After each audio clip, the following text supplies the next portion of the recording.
하나님께서 오늘 저희 공동체에 주시는 말씀입니다. 요한복음 16장 28절에서 33절.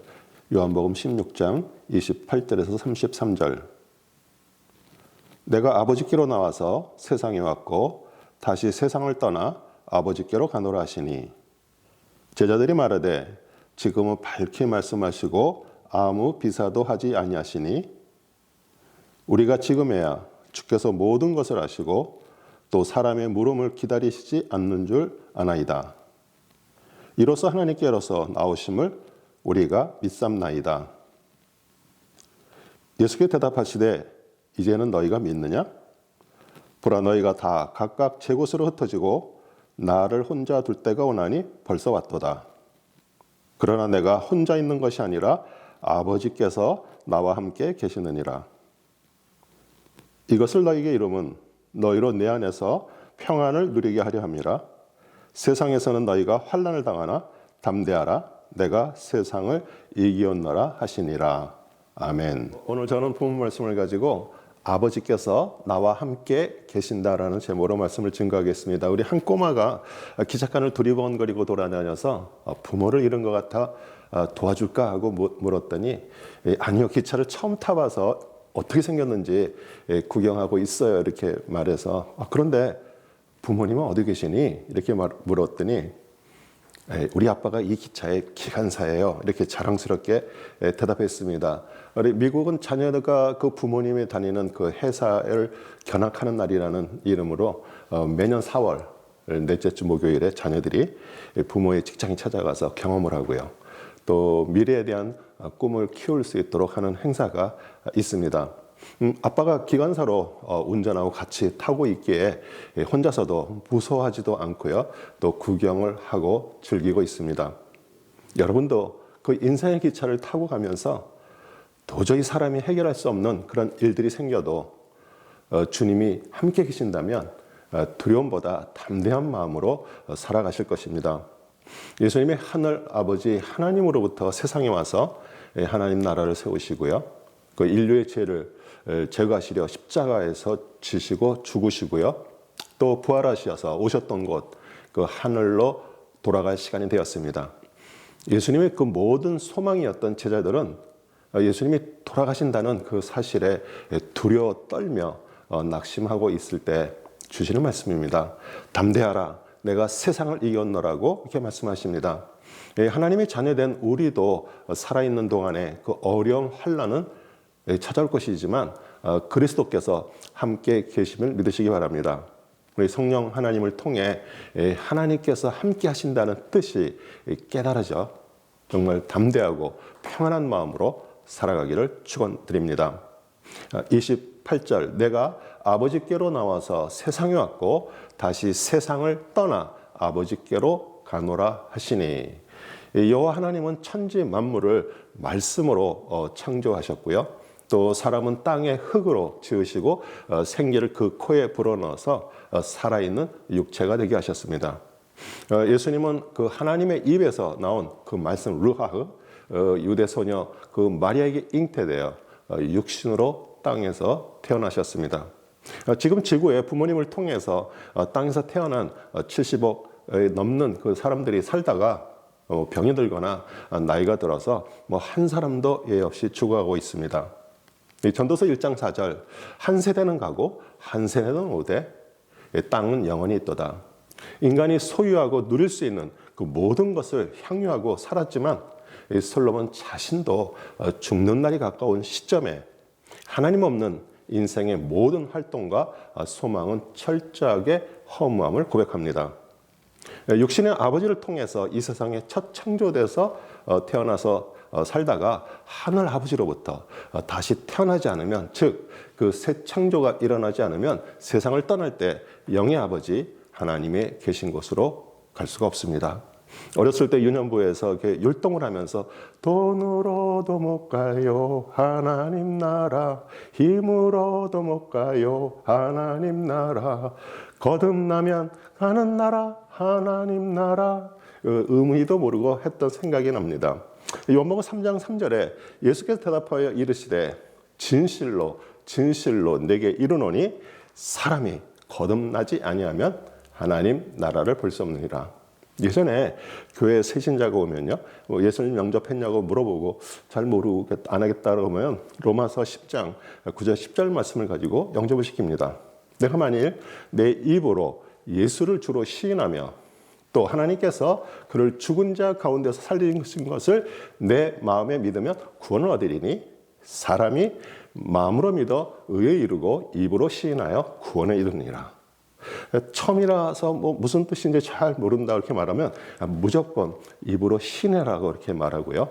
이제 당신은 구원 받았다고 말해줍니다. 교회 안에 많은 교인들이요, 자신이 구원받았다고 착각하고요, 예배드리고요, 헌금하고요, 봉사하고 신앙생활을 하는데 세월이 지나도 실제 삶은 전혀 바뀌지 않습니다. 교회에서는 고상한 하나님의 사람처럼 보이지만 가정에서나 직장에서나 또 세상 사람과 똑같이 탐심을 부리고요, 또 양심에 찔리니까 교회에 와서 그 회개하는 그 이중 생활을 합니다.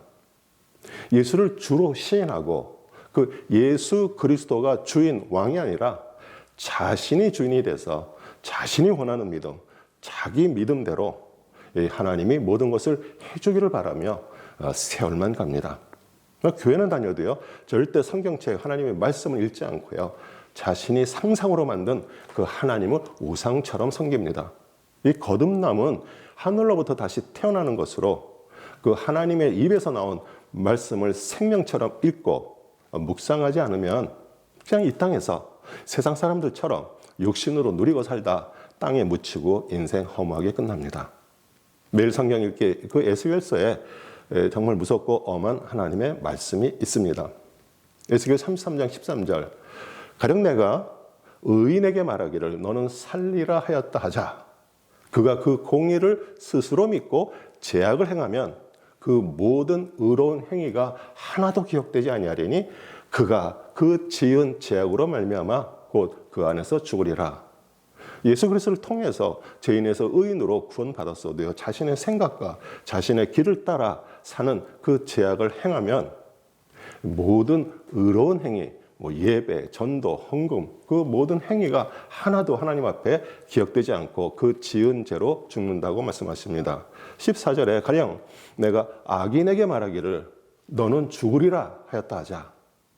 그가 돌이켜 자기 죄에서 떠나서 정의와 공의로 행하며 저당물을 돌려주며 강탈한 물건을 돌려보내고 그 생명의 율례를 지켜 행하며 제약을 범하지 아니하면 그가 반드시 살고 죽지 아니할지라. 여기서 악인은요, 교회를 다녀도요, 하나님의 생각과 하나님의 말씀의 길을 따라 살지 않았던 자를 말하고요, 이대로 살면 죽으리라는 그 말씀을 듣고 돌이켜 생명의 말씀을 따라 살면 죽지 않고 영생을 얻습니다. 세상 사람들이 말하는 그 의인 악인이 아니라 자신의 생각과 자신의 길을 따라 살아가며 교회를 다녀도요, 하나님이 오시기에 악인이고요, 이 하나님의 생각과 하나님의 길을 걷는 자를 의인이라고 말씀하십니다. 이 성경 말씀 속에 하나님의 생각과 하나님의 길이 있는데도 그것을 무시하고 그 읽지 않는 것이 악인인데, 중요한 것은 뭐예요? 우리 인생의 마지막 때에 돌이키는 악인이 있고요, 무시하는 의인이 극명하게 갈라집니다. 29절, 제자들이 말하되 지금은 밝히 말씀하시고 아무 비사도 하지 아니하시니, 이 비사는 은유 비유를 말하고요, 예수님은 제자들과 백성들을 가르치실 때 많은 비유로 말씀하셨습니다. 이 마태복음 13장 35절, 이는 선지자를 통하여 말씀하신 바 내가 입을 열어 비유로 말하고 창세부터 감추인 것을 드러내리라 함을 이루려 하심이라. 이 말씀은 시편 78편 1절 2절에 이제 앞으로 오실 메시아 예수님의 그 선지자 사역을 말하고요, 그것이 성취된 것입니다. 내 백성이여 내 율법을 들으며 내 입의 말에 귀를 기울일지어다. 내가 입을 열어 비유로 말하며 예로부터 감추어졌던 것을 드러내려 하니.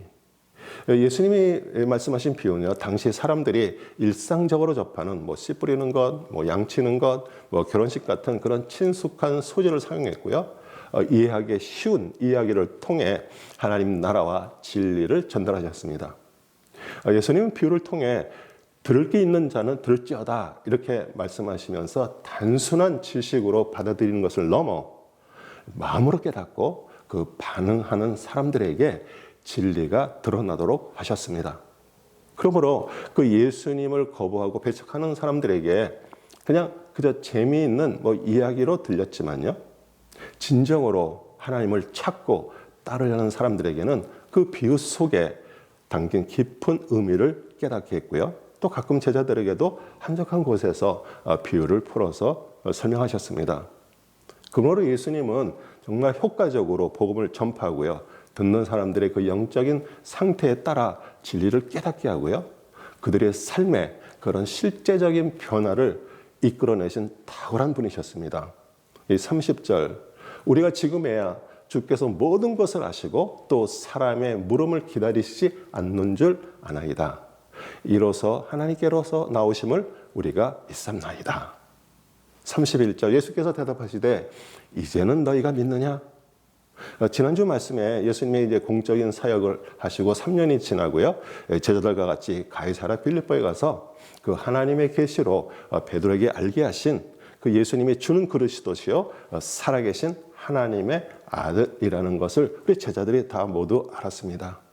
이제 6개월이 지나서 십자가에서 이제 돌아가실 시간이 다가와서 그 어렴풋이 알고 있던 제자들에게 밝히 자신이 메시아 그리스도고요, 두려워하는 제자들에게 믿음을 한번 확인해 하십니다. 예수님이 제자들에게 이제 너희가 믿느냐 하셨는데, 혹시 여러분은 신앙생활 하시면서 자신이 예수 그리스도와 하나님을 믿는다고 생각하고 있는데 과연 무엇을 믿고 있는가? 한번 스스로 자신에게 물어보신 적이 있습니까? 믿음만큼 개인적인 것도 없죠. 세상적인 믿음들은 대단합니다. 수십 톤의 그 쇳덩어리가 수만 미터 창공을 날아가는데도요, 떨어지지 않을 것이라는 그런 믿음을 가지고 비행기 기내에서도 쿨쿨 잠을 잡니다. 그러나 정작 하나님을 믿고 살아가면서도요, 조금만 아프면 이러다가 죽는 거 아닌가? 또 예상한 대로 돈이 들어오지 않으면 불안해집니다. 그래도 뭐니 해도 돈이지. 혹시 여러분이 지금 믿고 있는 것이 여러분이 갖고 있는 부동산이나 통장에 있는 돈이지, 정말 어떤 사건이 터져서 모든 것을 다 잃어도 하나님께 감사하며 믿음을 지킬 수 있습니까? 귀신도 하나님을 믿습니다. 야고보서 2장 19절, 내가 하나님을 한 분이신 줄을 믿느냐?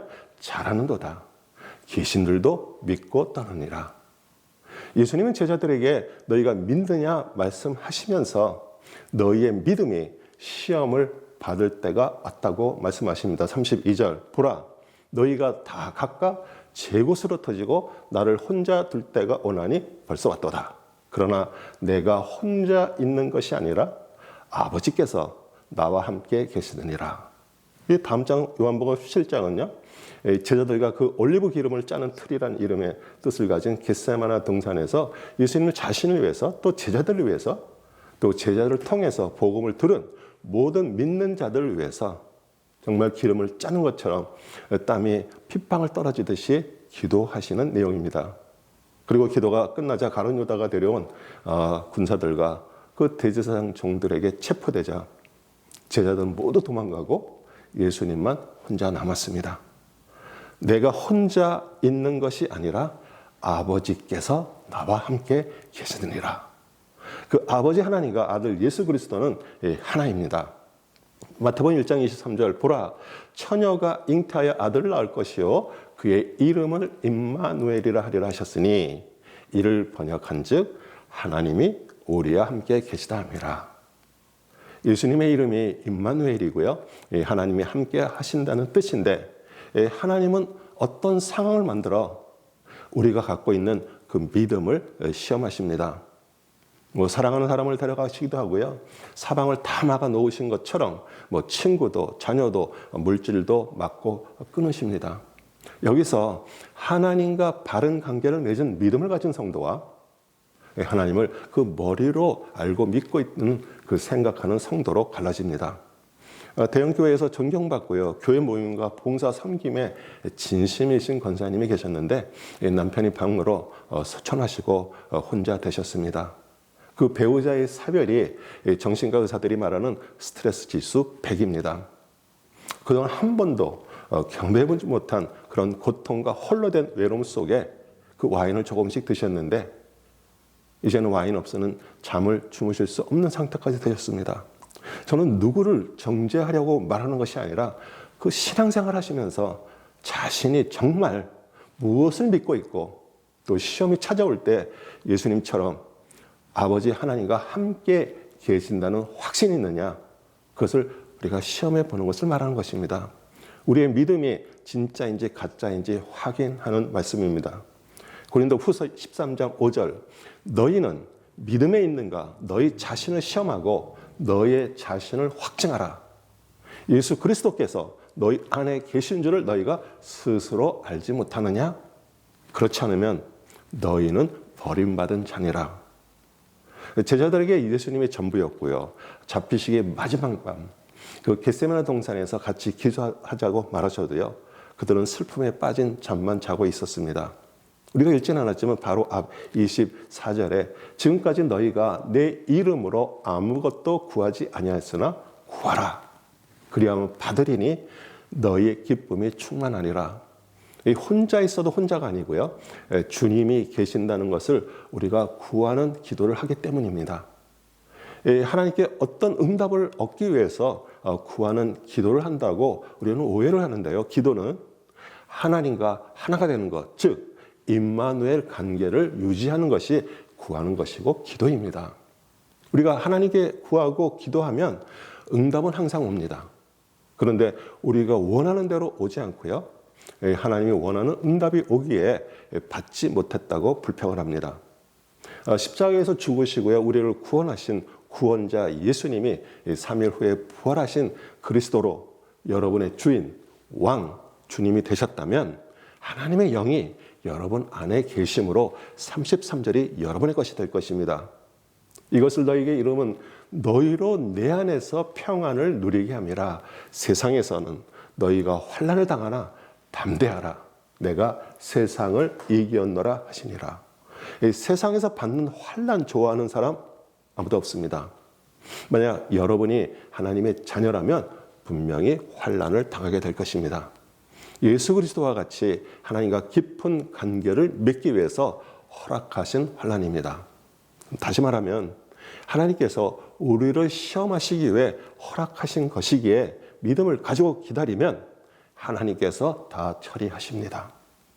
아브라함은 100세에 얻은 아들 그 이삭을 죽여 제사를 드리라는 그 시험의 그 환난의 상황 속에서 다시 돌려받을 것을 믿고 그것을 통과하자 하나님을 따르는 모든 자의 믿음의 조상이 되었습니다. 성도는 살아가면서 어려움과 환난이 올 때 긴장하게 되고요, 그때 주님께 간구하면 그 극복할 수 있는 힘이 주님으로부터 나옵니다. 그리고 그리스도 안에 있을 때, 즉 그리스도가 주님이 될 때 진짜 평안이 임합니다. 예수 그리스도께서 세상을 이기셨다는 뜻은 세상을 통치하고 있는 사단의 머리를 깨뜨리시고 물리치셨다는 뜻입니다. 그리스도를 통해 세상 사탄을 이긴 자의 말씀입니다. 요한계시록 2장 7절, 기는 자는 성령이 교회들에게 하시는 말씀을 들을지어다. 이기는 그에게는 내가 하나님의 낙원에 있는 생명나무의 열매를 주어 먹게 하리라. 교회는 건물이 아니라 구원받고 하늘로부터 다시 태어나선 성령 하나님이 마음속에 계신 성도를 말하고요, 그 이기고 승리할 수 있는 그 힘의 근원은 생명나무 열매, 생명의 말씀이고요, 영생입니다. 사랑하는 성도 여러분, 임마누엘이신 그 그리스도의 영이 마음속에 살아계십니까? 주님의 은혜가 여러분의 삶을 통해 가정과 친구들과 직장, 사업장에 흐르고 있습니까? 우리 예수님을 의지하던 제자들이 두려워하며 힘이 빠져 있는 것 같이 모든 것을 의지하고 있던 것을 다 잃어버린 환난 속에서 길을 잃었습니까? 그동안 그 머리로 알고 믿어왔던 예수님이 주님이신 그리스도, 즉 능력의 하나님을 만날 수 있는 기회입니다. 세상을 이기신 그리스도가 주인이 되면 여러분도 이기는 자가 됩니다. 어차피 여러분의 세대도 지나갈 것입니다. 그런데 살아계신 동안 정말 생동감 넘치는 능력의 사람으로 모든 것을 초월한 하나님의 사람으로 살아갈 것입니다. 지구가 온 우주 만물을 움직이시는 하나님이 친숙한 아버지처럼 사랑하는 내 아들아, 사랑하는 내 딸아, 내가 내 마음 안에 있기에 너에게 일어나는 그런 모든 것을 내가 다 알고 있다 이렇게 말씀하십니다. 간절한 마음으로 그리스도가 주인이 되기를 소원하고요. 하늘로부터 다시 태어나면 아버지 그 임마누엘과 함께 계십니다. 인생의 마지막 날까지 그 아버지와 동행하는 우리 모두 되시기를 우리 주 예수 그리스도의 이름으로 축복합니다. 아멘.